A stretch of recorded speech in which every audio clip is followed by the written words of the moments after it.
నాలాల్లో పేరుకుపోయిన పూడిక మట్టి తీయడంలో కూడా అలసత్వం వహిస్తున్నారు.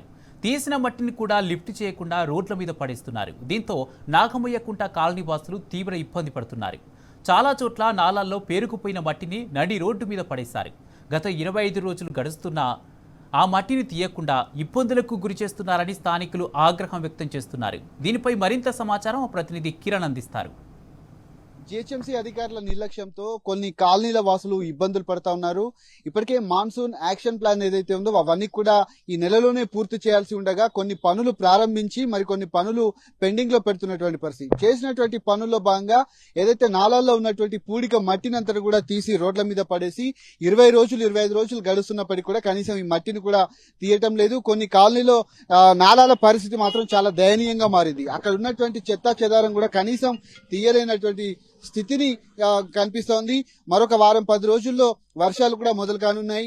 ఇప్పటికే నాలాల్లో ఉన్నటువంటి పూడిక మట్టి తీయకపోగా కొన్ని కాలనీల్లో తీసినటువంటి మట్టిని కూడా కనీసం అధికారులు తీయలేనటువంటి పరిస్థితులు కనిపిస్తున్నాయి. దీంతో అనేక రకాలుగా ఉన్నటువంటి నాగమయ్యకుంటలో ఉన్నటువంటి పలు కాలనీలో ఉన్నటువంటి ఇండ్ల వాసులు కూడా తీవ్రంగా ఇబ్బందులు పడుతూ ఉన్నారు. వచ్చిపోయేటువంటి వాహనాలకు కూడా తీవ్రంగా ఇబ్బందులు పడుతున్నటువంటి పరిస్థితి కనబడుతుంది. మరోవైపు ప్రహరీ గోడను అంతటినీ కూడా కూల్చి అందులో ఉన్నటువంటి పూడిక మట్టినంతని కూడా తీసి రోడ్డు మీద పడేశారు. కనీసం రిటర్నింగ్ వాళ్ళను కూడా కంప్లీట్ చేయలేదు.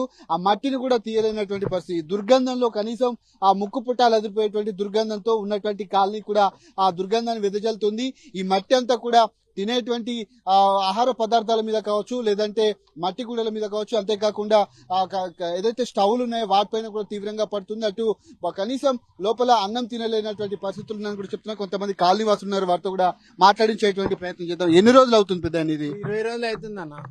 20 రోజులు అవుతుంది. ఆయన తీయమంటే ఆయన వచ్చిండు, ఒక రోజు వచ్చిండు, మళ్ళీ నైట్ లో వచ్చి మళ్ళీ కనబడట్లేదు ఇప్పటి వరకు. మళ్ళీ ఆయన ఎటు పోయిండో తెలియదు. ఆయన మున్సిపల్ ఆయన వచ్చిండు, ఆయన ఇద్దరు మాట్లాడుకున్నారు, వెళ్ళిపోయిండు. ఇటు ఇప్పటిదాకా మళ్ళీ ఫోన్ చేస్తే కూడా లేపుతలేరు వాళ్ళు. ఎట్లా ఇబ్బంది అవుతుంది? ఇట్లా చాలా మొత్తం అన్నంలో మొత్తం అదే మొత్తం అన్నంలో దుమ్ము, మొత్తం ఆ దుమ్ము అన్నం పెట్టుకున్నాం. ఇప్పుడు అన్నం తినాలన్నా కూడా పిల్లలతో కష్టం అవుతుంది. ఆ పిల్లలు కూడా తినలేకపోతుండ్రు. ఇప్పుడు ఏమంటున్నారు అధికారులు? వాళ్ళు అయితే ఇప్పుడు మేము చేస్తాం, చూస్తాం తర్వాత అని అంటున్నారు, కానీ ఇప్పటిదాకా రావడం లేదు. ఇంత వాసనలో ఇంత మట్టి ఇక్కడ పోసి వచ్చిపోయేటువంటి వాహనదారులకు కావచ్చు, లేదంటే ఇక్కడ ఉన్నటువంటి మీకు కూడా చాలా ఇబ్బందులు అవుతున్నాయి. ఎట్లా అనిపిస్తుంది? చాలా ప్రాబ్లం ఉన్నది సార్ ఇక్కడ. తొందరగా అధికారులు కళ్ళు తెరిచి అది చేయించేస్తే మాకు చాలా సేఫ్టీ అవుతుంది. బండ్లు వచ్చినప్పుడల్లా ఆ దుమ్ము అంతా ఇంట్లోనే ఉంటుందండి. అది తినే ఫుడ్ మీద ఎఫెక్టే. కాబట్టి తొందరగా దీన్ని సాల్వ్ చేయాలని మున్సిపల్ అధికారులతో చెప్తున్నాం. మీరేమంటున్నారు? ఎన్ని రోజులు అవుతుంది ఇది ఇట్లా పోసి? ఏమంటున్నారు?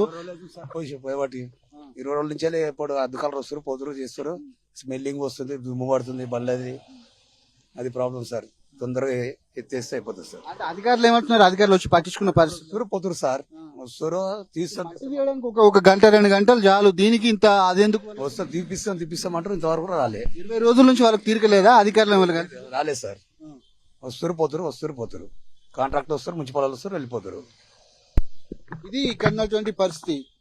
వర్షాకాలం వస్తే కనీసం చర్యలు చేపట్టారు. మాన్సూన్ యాక్షన్ ప్లాన్ ఏదైతే ఉందో వర్షాకాలంలో చేపట్టాల్సినటువంటి పనులన్నీ కూడా ఈ పాటికే పూర్తి కావాలి. కానీ మట్టినంతటిని కూడా రోడ్డు పైన పోసి వచ్చిపోయేటువంటి వాహనాలు కూడా కనీసం ఇందులో నుంచి రాలేనటువంటి పరిస్థితులు కనిపిస్తున్నాయి. ఇంట్లో ఉన్నటువంటి తినుబండారాల మీద కావచ్చు, వంట పాత్రల మీద కావచ్చు, తీవ్రంగా మట్టి పడుతూ కనీసం ముద్ద దిగనటువంటి పరిస్థితులు కనిపిస్తూ ఉన్నాయంటూ కూడా కోరుతున్నారు. వచ్చేటువంటి వాహనాలు కూడా ఎంత ఇబ్బందికరంగా వస్తున్నాయో ఒకసారి అర్థం చేసుకోవచ్చు.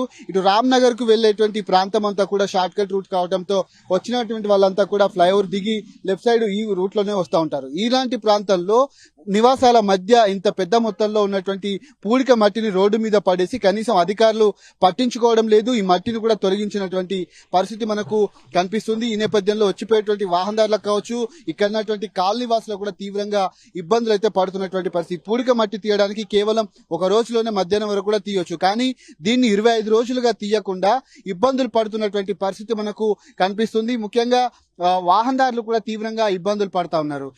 ఇక్కడ ఉన్నటువంటి కాలనీ వాసులకైతే కనీసం అన్నం కూడా తినలేనటువంటి పరిస్థితి, మంచినీళ్ళు కూడా తాగలేనటువంటి పరిస్థితి ఇక్కడ కనిపిస్తుంది. ముక్కుపుటాలు అదిరిపోయేటువంటి దుర్గంధం వెదజల్లుతున్నటువంటి నేపథ్యంలో పరిస్థితి మాత్రం చాలా ఇబ్బందికరంగా ఉంది.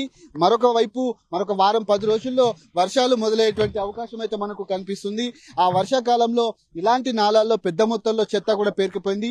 మరికొన్ని కాలనీలో ఆ చెత్త కూడా కనీసం తీయలేదు. కొన్ని ప్రాంతాల్లో మ్యాన్ హోల్స్ కావచ్చు, డ్రైనేజీలు కావచ్చు, ఆ పనులు బాక్స్ డ్రైనేజీలు ఏవైతే ఉన్నాయో అవేవి కూడా పనులు ఇప్పటి వరకు కూడా చేపట్టలేదు. ఆ చేపట్టినటువంటి పనులు కూడా పూర్తి చేయకపోవడంతో ఈసారి వర్షాకాలంలో కూడా ఇబ్బందులు తప్పేటువంటి పరిస్థితి అయితే మనకు కనిపించట్లేదు. ప్రస్తుతం ఉన్నటువంటి తీసినటువంటి మట్టిని కూడా కనీసం తీయలేనటువంటి పరిస్థితి మనకు కనిపిస్తుంది. ఇక్కడ ఉన్నటువంటి కాలనీ వాసులు కూడా ఆగ్రహం వ్యక్తం చేస్తున్నారు.